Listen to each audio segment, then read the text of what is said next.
Donc, cette vidéo était inévitable. Ok?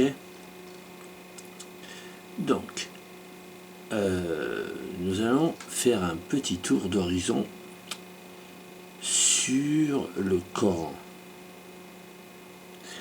Donc, les gens, ils pensent toujours,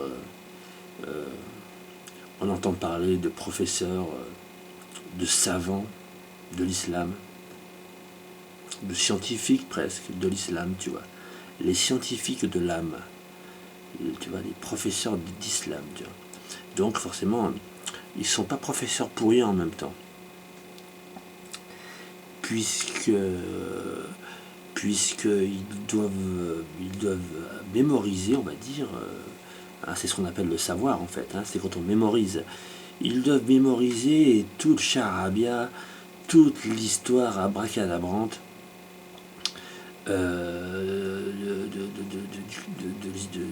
du Coran, de l'islam, de son interprétation, de sa légitimité, et compagnie.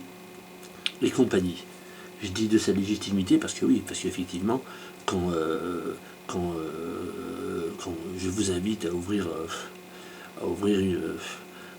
une Torah ou une Bible, il n'y a pas un seul moment, où toi, en tant que lecteur, quand tu lis le livre, il n'y a pas un moment donné où il y a un doute possible. Tu vois? Bon.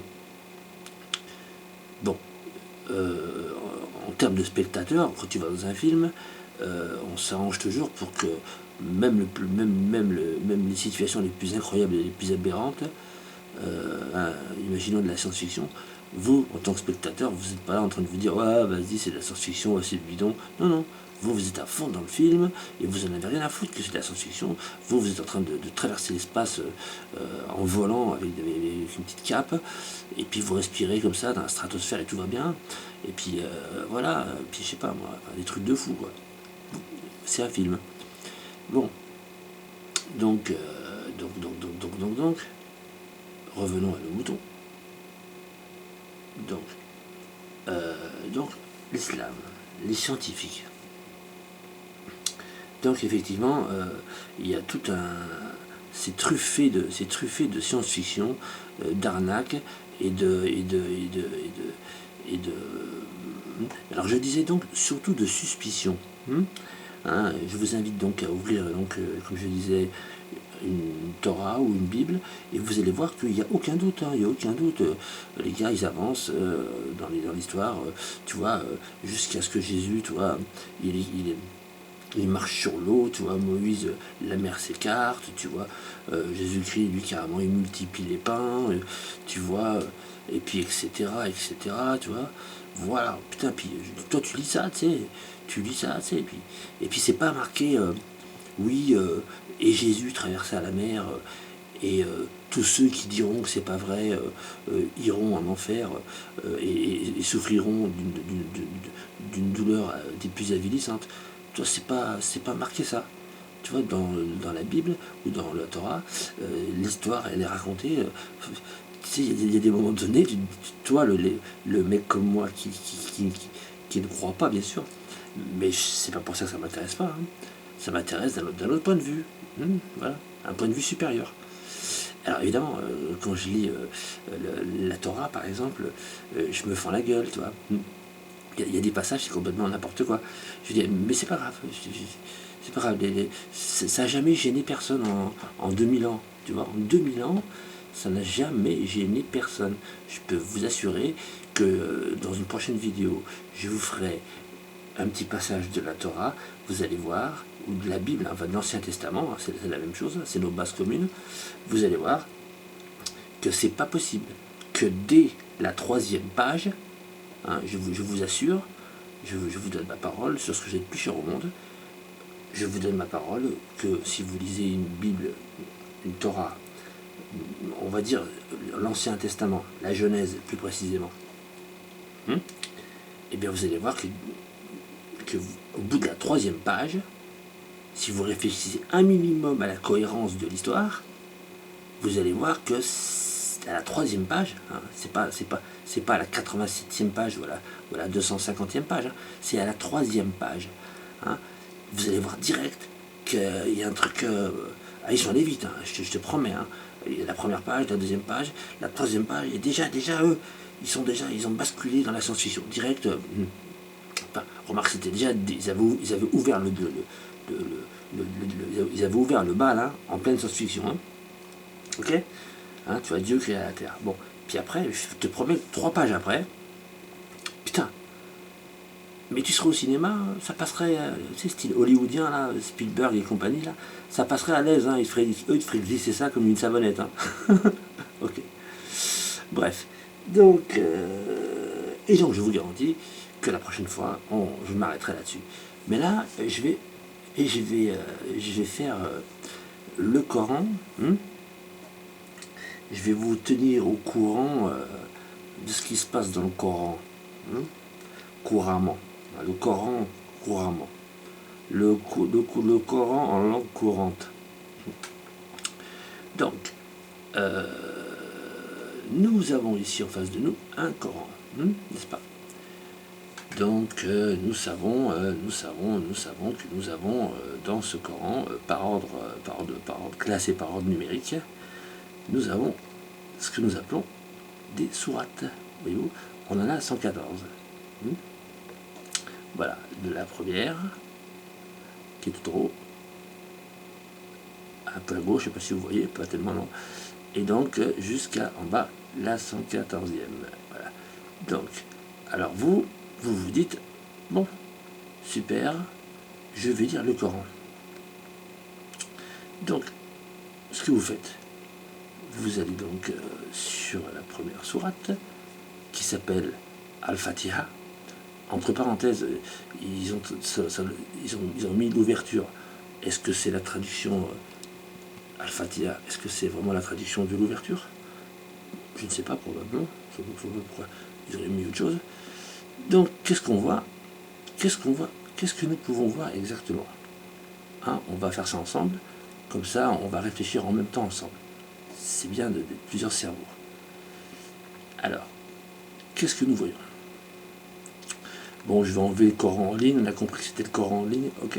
Hein, c'est pas l'histoire de Tintin, ok? Donc, nous avons ici, on peut le voir en gros, sourate 1, Al-Fatiha, entre parenthèses, prologue ou ouverture. Je pense qu'on voit nettement. Et regardez bien dessous. Il y a marqué 7 versets. Pré-Egg numéro 5. Ok. Alors, je pense que on est quand même là, c'est légitime de se poser la question de ce que ça veut dire tous ces chiffres-là. Alors bon, en fait c'est assez simple en fait. Hein, donc 7 versets. Donc là on est sur la sourate 1, Al-Fatiha, prologue ou l'ouverture. Et donc nous avons 7 versets. 1, 2, 3, 4, 5, 6, 7. Je ne sais pas si vous les voyez bien tous. Je vais faire orienter ma caméra mieux que ça. Voilà, les 7 versets sont là. Voilà. Les 7 versets. Voilà. Donc nous sommes bien là. Donc, nous sommes bien sur cette première sourate, sourate 1, Al-Fatiha, prologue ou ouverture. Il y a 7 versets, et ensuite il y a cette annotation en dessous qui est pré-Egg numéro 5. Alors, c'est quoi ce numéro? Alors, déjà pour commencer, on va aller voir exactement ce que c'est que ces histoires, voilà, des Jiyar. Hein? Les Jiyar. Les Jiyar. C'est quoi les Jiyar? Voilà. Voilà, nous y sommes. Donc, c'est quoi cette merde? Voilà. Donc nous sommes bien sur le terme des girs. Les girs en arabe, ça veut dire imagination. Donc en fait, ils appellent donc, le terme égir signifie en arabe imagination, et c'est du point de vue de Médine. Okay, on va y aller doucement.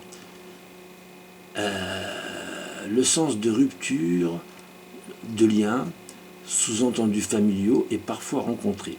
Cet événement crée une rupture fondamentale avec la société telle qu'elle était connue des Arabes jusqu'alors.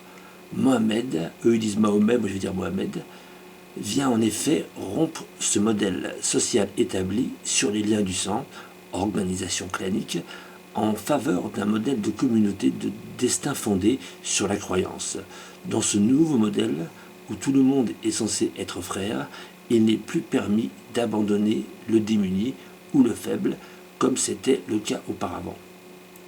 Les clans puissants de la Mecque vont tout faire pour éliminer cette nouvelle forme de société qui diminue leur influence, car l'égalité entre les croyants est proclamée lors de la rédaction de la Constitution de Médine, qu'ils soient libres ou esclaves, arabes ou non arabes. Donc, étant donné l'importance de cet événement, le calendrier musulman commence au premier jour de l'année lunaire de l'Hégire, ce qui correspond donc au 16 juillet 1922. Donc, ce qui veut dire que donc nous sommes là, donc nous sommes donc dans la Al-Fatiha, prologue, la première sourate, numéro 1. Donc il y a 7 versets, et donc pré-Hégire, ça veut dire c'était avant l'Hégire, c'était la numéro 5. Ok. Alors, qu'est-ce que c'est que l'Hégire exactement? L'Hégire, c'est ça, c'est pourquoi est-ce qu'on parle d'Hégire? C'est parce que, voilà, Mohamed a eu des révélations de Dieu, donc il les a eues à l'époque de la Mecque. Ensuite, quand il est parti de la Mecque pour aller à Médine, il est donc parti avec sûrement des soldats et une armée et je ne sais pas quoi, et donc il est parti avec son islam sous le bras et ses frères musulmans. Et donc, à partir de ce jour-là, on considère que c'est l'événement qui a basculé. Ce jour-là, il est arrivé à Médine, et donc c'est ça l'Hégire. C'est une période définie. C'est un petit peu comme une date. Je vous ai vu, on a eu la date, en 622. Donc, en 622, ok. Donc, en 622, tu vois, voilà. Voilà, il y a cet événement qui se passe. Donc c'est pour ça que quand on ouvre un Coran, on voit tout le temps marqué le nombre de versets. Là, on vient de voir, il y en avait 7. Et ensuite, on voit, c'est marqué pré-Hégire, numéro 5. Ça veut dire que donc c'était avant l'Hégire, pré-Hégire, la numéro 5. Numéro 5. C'est quoi le numéro 5? Eh bien, tout simplement, puisque c'était avant l'Hégire, donc avant l'événement, l'imagination, on a pu voir, avant la révélation, la prise de conscience, comme vous voulez. Donc c'était avant. Donc c'est ici la numéro 5. Avant,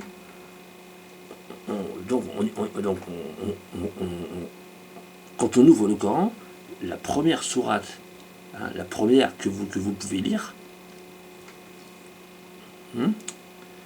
eh bien, en vérité, puisque au final, c'est la numéro 5, donc on peut dire que c'est la 5e qui est arrivée, qui a été révélée au prophète Mohammed. Normalement, dans la sourate 1, on devrait avoir la première révélation. Pourquoi est-ce qu'on a la 5e révélation? Bon, déjà, on peut se poser la question. Première sourate, poum, avant qu'il parte à Médine, donc il était encore à la Mecque, donc ça encore, donc ça va encore, ça reste chronologique, mais c'est pas la première, c'est la 5e. Bon, alors, bon, alors évidemment, hein, évidemment on peut se poser des questions, hein. Les questions sont bonnes à poser. Donc, alors, ensuite, qu'est-ce que nous voyons?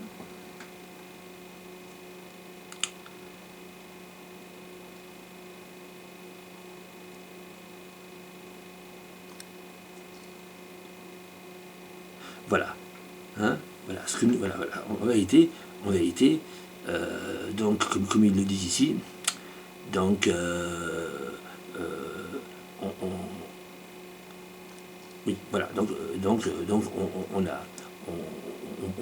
on sait, nous savons clairement que le prophète Mohammed avait l'habitude d'aller spontanément se recueillir, tu vois, dans un endroit tranquille, hein, dans le désert, pour aller donc méditer sur la création des signes de l'univers ainsi que sur l'existence d'une puissance créatrice qui serait à l'origine de cet univers. Convaincu que son peuple était dans l'erreur, donc les Arabes de la Mecque étaient pour beaucoup polythéistes, c'est-à-dire qu'ils avaient plusieurs dieux à l'époque, et croyaient en 360 divinités. Il voulut réfléchir sur ce sujet seul, mais sans savoir exactement quelle pouvait être la vérité sur le sujet de l'existence de Dieu.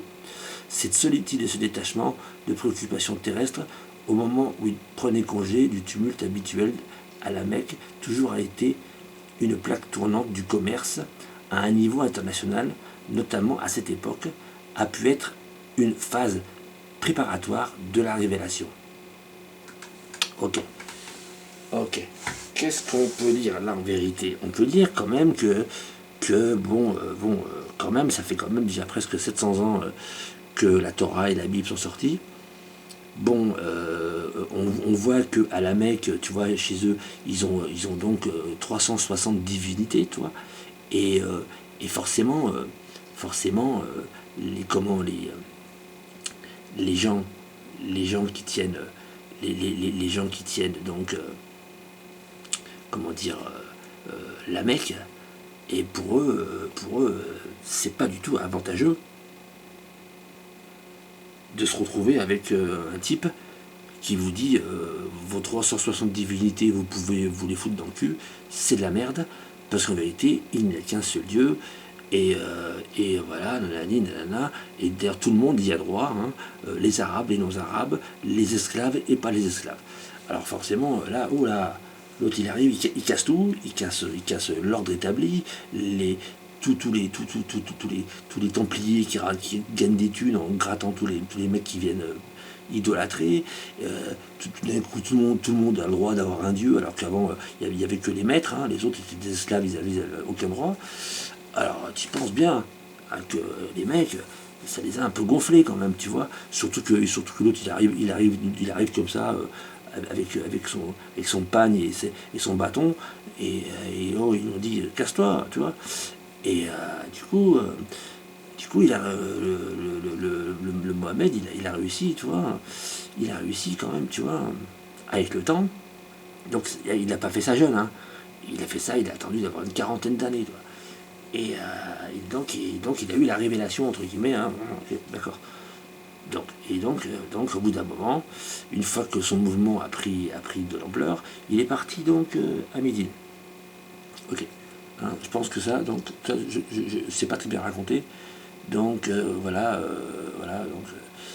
donc, ok, j'essaie en même temps de regarder ce que j'ai mis de côté, tu vois. Alors voilà, tu vois, les spécialistes, ils disent ça, hein, les spécialistes ont distingué deux grandes catégories de sourates, celles qui correspondent à la période mécoise et celle de la période médinoise. La partie relative à la période mécoise traite généralement du rapport à Dieu, de la foi spirituelle, des croyances islamiques. Cette partie dite mécoise a été révélée avant l'Hégire. Ok.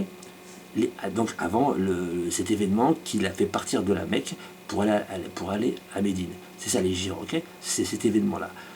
Donc, cette partie dite mécoise a été révélée avant l'hégire du prophète de l'islam, tandis que la partie médinoise, donc après, traite, quant à elle, de l'aspect social de l'homme et elle a été révélée après l'hégire. Ce qui veut dire qu'il se pourrait qu'un verset soit révélé en un autre lieu que la Mecque ou Médine, mais sa classification dépendra de cette période de révélation avant ou après l'hégire.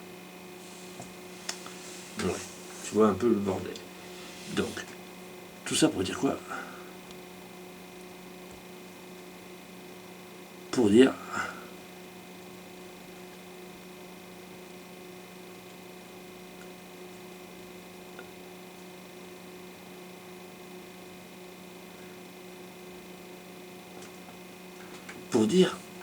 donc toujours pareil, hein, la tradition musulmane sépare le Coran en deux parties en tentant de les démarquer par des différences de style, vocabulaire, longueur de versets et sourates et de thèmes abordés.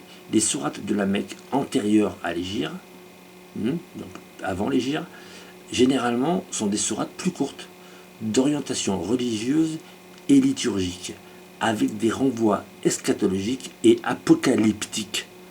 Ok? Et les sourates de Médine, donc celles d'après, postérieures à l'hégire, plus longues et d'orientation nettement politique, sociétale, législative, pragmatisme politique, pour parler avec les tribus juives et arabes de Médine, règles de vie et législation de la communauté. Donc qu'est-ce qu'on peut dire?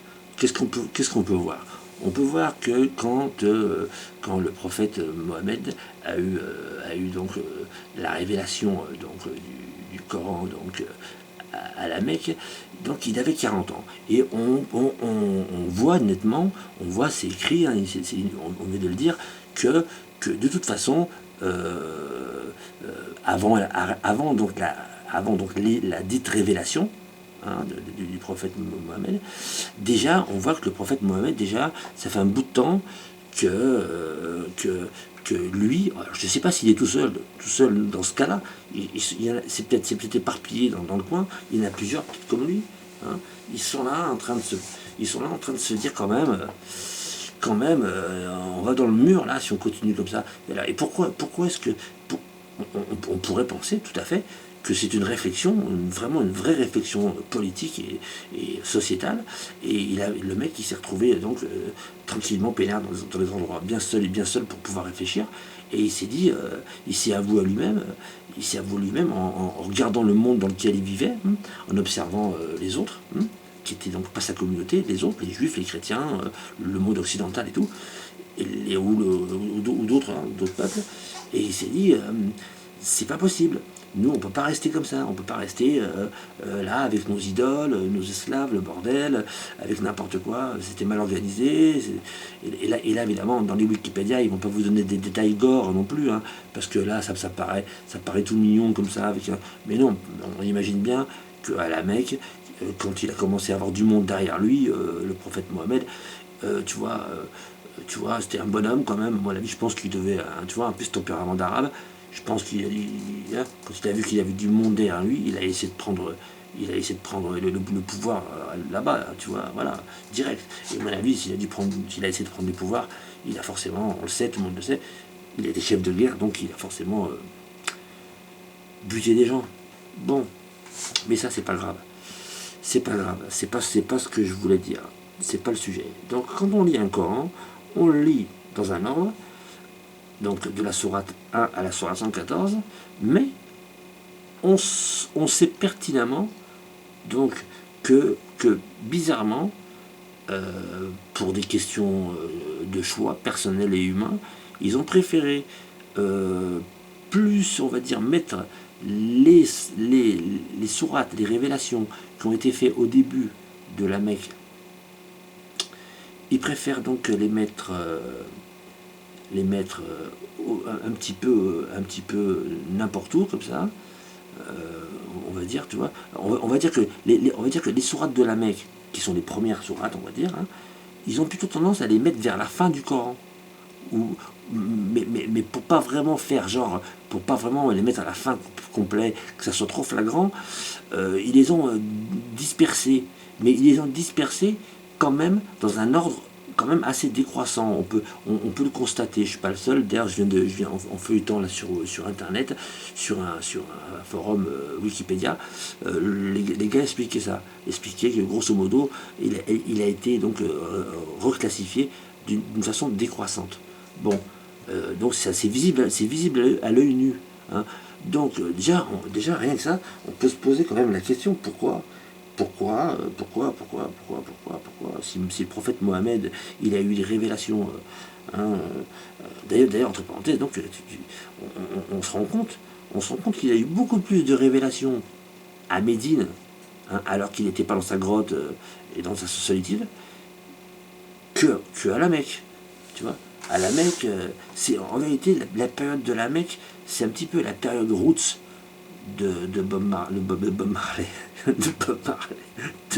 Mohamed Marley. C'est la période roots de Mohamed, les débuts. Tu vois, il avait une petite quarantaine, ça devait faire quelques années qu'il devait tourner dans le désert, tu vois, Roots African Reggae United, tu vois, il devait déjà y penser. Et puis en même temps, je vous le dis, autour de lui, le monde occidental, les Romains, les Barbes, ils étaient partis dans le christianisme et tout à fond. Hein. Voilà, puis il y avait donc des lois de monothéistes, Ils avaient des lois donc de monothéistes, de gens qui croient en un seul Dieu. Alors que eux, tu vois, Mohamed Marley, lui, il était là avec ses rastapotes, ses rastahawa, et là, eux, ils croyaient en 360 divinités et compagnie, ils avaient des esclaves, puis ils avaient le droit, puis ça devait mourir là-bas. Donc, forcément, Bob, lui, s'est dit non, ça c'est plus possible. Donc c'est clair que là, poum, à la Mecque, chaud bouillant, tu vois, il a fait péter la baraque. Et donc c'est pour ça qu'il est parti de là-bas. Donc on l'a un petit peu consacré. Hein, on lui a donné un titre de prophète, du prophète de Dieu. Donc voilà, légère, c'est ça, c'est un événement important quand même, tu vois. Okay. Alors tu vois, quand il traduit en arabe, c'est imagination. Bon, et c'est sûr que quand il est arrivé à Médine, avant qu'il est arrivé là-bas, sûr de lui, il s'est installé là-bas, et c'est là que, à l'aise Blaise, pas trop en train de batailler, avec plusieurs épouses, tranquillement, quand même, dans un petit confort assez sympa. Donc il avait plus de 40 ans passés maintenant déjà, tu vois. Et là, lui, il est tranquille, il est posé, tu vois, il arrête de courir à droite à gauche. Et là, tout d'un coup, il a plein de révélations, putain. Mais c'est marrant parce que, et comme ils disent dans le Wikipédia, là, effectivement, à Médine, c'est plus des révélations, tu vois, genre illuminées de chaos, de Dieu, de religion, de trucs, tu vois, de trucs complètement inspirés de la Bible et de l'enfer et de toutes ces conneries qu'il a dû lire ou entendre parler hein, dans sa vie. Ou là, au moins, il a dû entendre parler de la Torah et de la Bible et compagnie. Voilà. Et donc, moi, je pense nettement que, arrivé donc à Médine, il s'est dit, bon, allez, et là, il y a un paquet donc de révélations qui sortent. Et forcément, des révélations qui sont beaucoup plus sociétales, qui touchent beaucoup plus la vie des gens de tous les jours. Je veux dire, tu vois hormis que Allahu Akbar, tu vois, il faut qu'en même temps, que ça colle à la conscience du peuple, tu vois. Donc, à Médine, tu vois, il a eu le temps, il maîtrisait un peu plus déjà son truc, et donc c'est là qu'il ressort le plus de révélations. Voilà. Alors moi j'explique ça parce que vous avez bien compris que je ne crois pas un seul instant qu'il ait reçu quelques révélations que ce soit. Mais ça, on s'en fout. Ça, après, chacun croit ce qu'il veut. Mais ça ne changera pas ce que je suis en train de vous expliquer. Voilà, qu'on y croit ou qu'on n'y croit pas. Parce que de toute façon, si Dieu, il a réellement transmis des révélations au prophète Mohammed, elles devraient être normalement, logiquement, classées dans l'ordre croissant de leur révélation. Hein. Tu vois, normalement, la première révélation, première sourate, etc., etc., etc.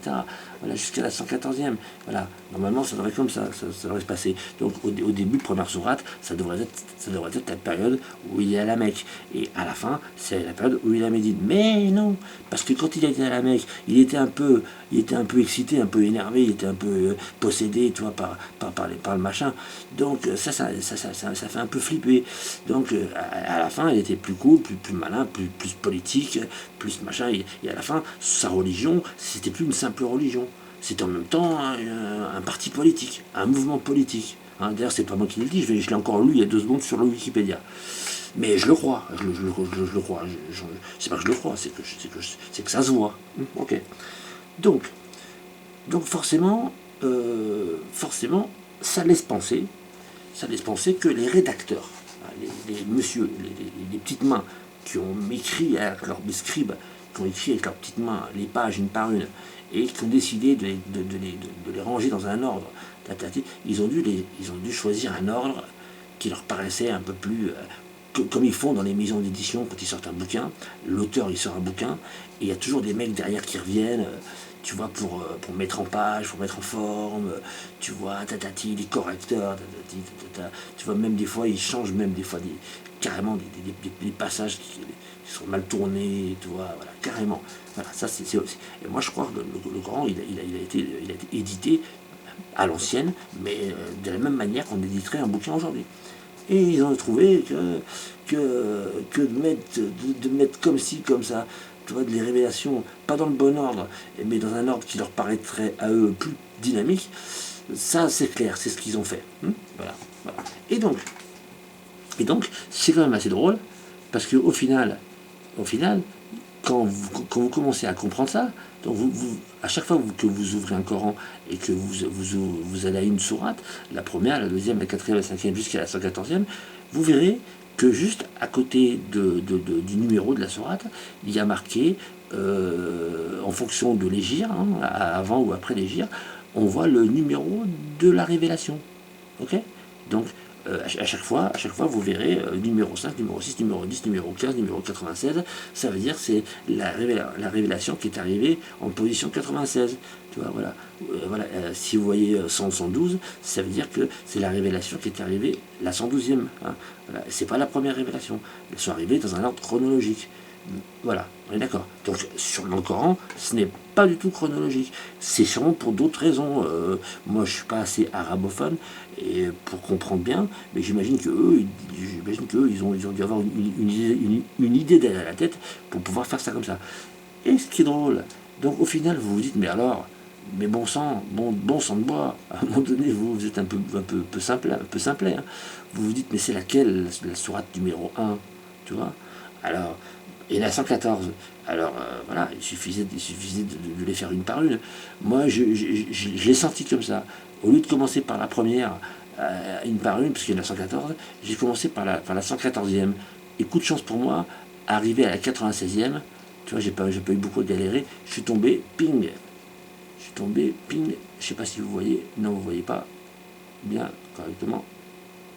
Je suis tombé, voilà, à la lac, l'adhérence. Il y a 19 versets. Donc, pré-égérie, numéro 1. Voilà la première révélation du prophète Mohammed. Donc, en 602 ou au moins, tu vois. C'est celle-là. Et elle a été, sur 114 sourates, elle a été placée à la 96e position. C'est quand même un petit peu bizarre. Hein. D'autant plus que qu'est-ce qu'il raconte là-dedans? Il y a 19 versets. Voir. Alors voilà, donc c'est la première révélation. C'est la première révélation que le prophète Mohammed a reçue de Dieu. Hein. Donc lis au nom de ton Seigneur qui a créé l'homme d'une adhérence.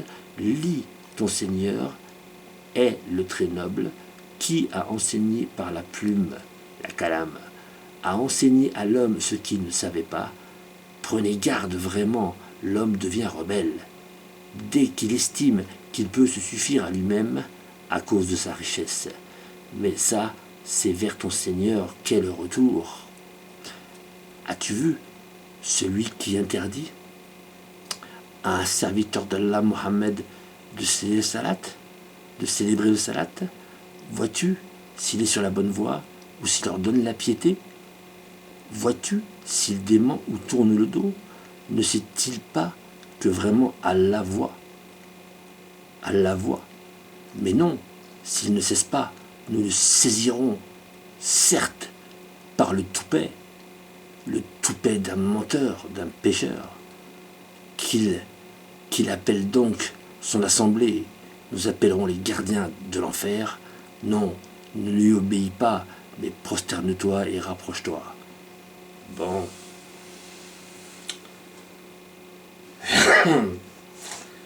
Donc, voilà. Ça, c'est la première révélation que Dieu a fait à Mohamed. Franchement, est-ce que vous croyez vraiment ça? Est-ce que vous croyez vraiment? Hein? Est-ce que vous croyez vraiment que Dieu, ou un Dieu qui aurait pu créer, tu vois, est-ce que vous croyez vraiment? Hein? Ah oui, et voilà. Alors regardez, hein? Lis au nom de l'homme qui ne savait pas, prenez garde vraiment, l'homme devient rebelle dès qu'il est, tu vois, et prenez garde, tu vois. Donc c'est la première révélation, hein? Et forcément ils l'ont pas mis à l'époque ils l'ont pas mis au début parce qu'ils ont eu un peu peur. Mais pour avoir lu le Coran peut-être une cinquantaine de fois, je me rends compte que l'ordre donc qu'ils ont établi, ils l'ont pas tellement changé, je pense, durant ces derniers siècles. Mais par contre, je pense que les premiers éditeurs ont essayé de mettre les sourates, donc les sourates de la Mecque qui sont un peu plus chaudes et un peu plus mystiques et un peu plus violentes, ils ont essayé de les mettre un petit peu à la fin pour les dissimuler un petit peu.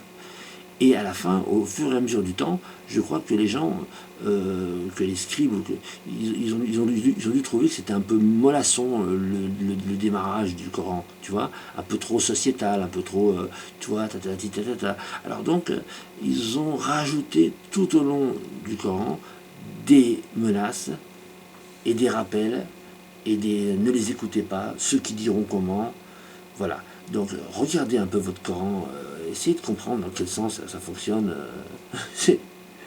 et vous verrez que c'est n'importe quoi. Et vous verrez qu'on vous manipule. Vous verrez qu'on vous roule dans la farine. Alors après, la légende de Mohamed,